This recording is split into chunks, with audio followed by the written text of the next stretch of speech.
ಕಳೆದ ವಿಧಾನಸಭೆ ಅಧಿವೇಶನ ಆದಮೇಲೆ ಮಾನ್ಯ ಅಪ್ಪಣ್ಣ ಹೆಗ್ಡೆಯವರು ಮತ್ತು ವೈ.ಎಂ. ವೀರಣ್ಣ ಅವರು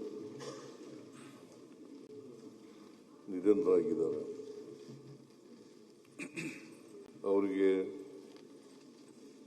ನೀವು ಒಂದು ಸಂತಾಪ ಸೂಚನೆಯನ್ನು ಮಂಡಿಸಿದ್ದೀರಿ. ಇದನ್ನು ಬೆಂಬಲಿಸಿ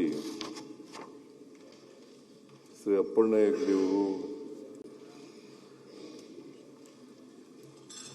ಮಾಜಿ ಸದಸ್ಯರಾಗಿದ್ದಂಥವರು. ಇವರು 83ರಲ್ಲಿ ನಾನು ಹೊಸದಾಗಿ MLA ಆದಂಥ ಸಂದರ್ಭ. ಆಗ ಬೈಂದೂರಿನಿಂದ ಗೆದ್ದು ಬಂದಿದ್ದರು. ಇವರು ಗ್ರಾಮ ಪಂಚಾಯಿತಿ ಸದಸ್ಯರಾಗಿ, ತಾಲೂಕು ಪಂಚಾಯಿತಿ ಸದಸ್ಯರಾಗಿ, ಜಿಲ್ಲಾ ಪಂಚಾಯಿತಿ ಸದಸ್ಯರಾಗಿ ಕೆಳ ಹಂತದಿಂದ ಬಂದಿದ್ದಂಥವರು. ಅಧಿಕಾರ ವಿಕೇಂದ್ರೀಕರಣದಲ್ಲಿ ಕೆಲಸ ಮಾಡಿದ್ದಂಥವರು. ಅವರು ಪಾಪ ಭಾಳ ಒಳ್ಳೆ ಮನುಷ್ಯ. ನಮ್ಮ ಜೊತೆಯಲ್ಲೇ MLA ಆಗಿದ್ದರು. 83ರಲ್ಲಿ ನಾನು ಕೂಡ ಹೊಸದಾಗಿ MLA ಆಗಿದ್ದೆ. ಅವರು ಕೂಡ ಹೊಸದಾಗಿ MLA ಆಗಿದ್ದರು. ಅವರು ಮೂಲತಃ ಕೃಷಿಕರು, ಆಮೇಲೆ ರಾಜಕಾರಣನೂ ಕೂಡ ಮಾಡ್ತಾಯಿದ್ರು. ಆಮೇಲೆ ಸ್ವಾತಂತ್ರ್ಯ ಚಳುವಳಿನಲ್ಲಿ ಭಾಗವಹಿಸಿದಂಥವ್ರು, ಬಾಲ್ಯದಲ್ಲಿ ಸ್ವಾತಂತ್ರ್ಯ ಚಳುವಳಿನಲ್ಲಿ ಭಾಗವಹಿಸಿದಂಥವರು. ಅವರು ಅನೇಕ ಸಂಘ ಸಂಸ್ಥೆಗಳಲ್ಲಿ ಕೆಲಸ ಮಾಡಿದ್ದಂಥವ್ರು.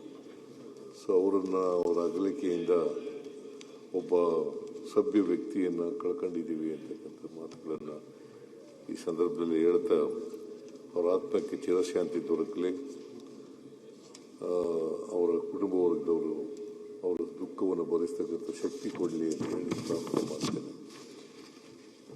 ವೀರಣ್ಣವರು ದಾವಣಗೆರೆಯವರು. ಇವರು ವೃತ್ತಿಯಲ್ಲಿ ಕೃಷಿಕರಾದರೂ ಕೂಡ ವ್ಯಾಪಾರ ಮಾಡ್ಕೊಂಡಿದ್ರು. ಅವರು ಮತ್ತೆ ಚಲನಚಿತ್ರ ನಿರ್ಮಾಪಕರಾಗೂ ಕೂಡ ಕೆಲಸ ಮಾಡಿದರು.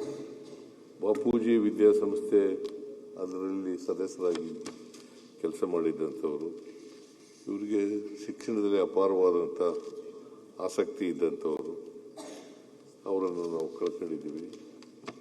ಅವರ ಆತ್ಮಕ್ಕೆ ಚಿರಶಾಂತಿ ದೊರಕಲಿ ಅಂತೇಳಿ ಪ್ರಾರ್ಥನೆ ಮಾಡಿ, ಅವರ ಕುಟುಂಬ ವರ್ಗದವರಿಗೆ ಅವ್ರ ಸಾವು ದುಃಖವನ್ನು ಭರಿಸ್ತಕ್ಕಂಥ ಶಕ್ತಿ ಕೊಡಲಿ ಅಂತೇಳಿ ಪ್ರಾರ್ಥನೆ ಮಾಡ್ತೀವಿ.